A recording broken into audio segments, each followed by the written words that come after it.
نفس اللي حصل في موضوع اصابه علي معلول. كنا معاكم هنا في حلقه يوم الاربعاء وطلع خبر ان علي معلول مصاب واتصاب في التدريب، وانا طلعت هنا وقلت لحضراتكم في وقتها بعد ما تم التواصل مع جهاز الكوره في النادي الاهلي والمسؤولين، قالوا لنا وسام قدامنا في الملعب هو بيواصل التدريبات ومفيش اي مشكله. ما في ده بالنسبه لمعلول.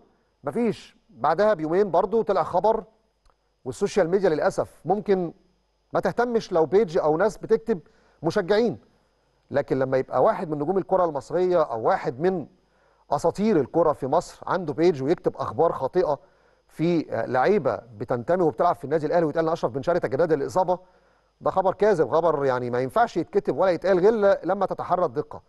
طبعا لما سالنا الجهاز قالوا لنا ان اشرف بن شرقي في اطار التحضير والترتيب لدخوله في التدريبات الفتره اللي جايه، مفيش تجدد اصابه ولا اي حاجه خالص.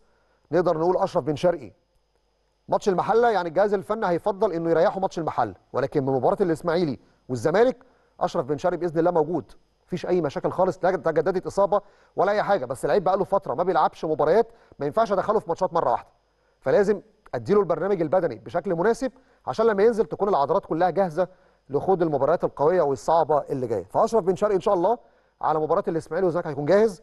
نفس الامر بالنسبه لاشرف داري، الاصابه العضليه الحمد لله شوفي منها تماما، مفيش اي اصابه عضليه، ولكن نفس الفكره بعد فتره طويله من المباريات دايما الجهاز بيكون ليه رؤيه ان اللعيب ما يخشش مره واحده، فبرضه نفس الامر ينطبق على اشرف داري، ونفس الامر ينطبق على وسام ابو علي.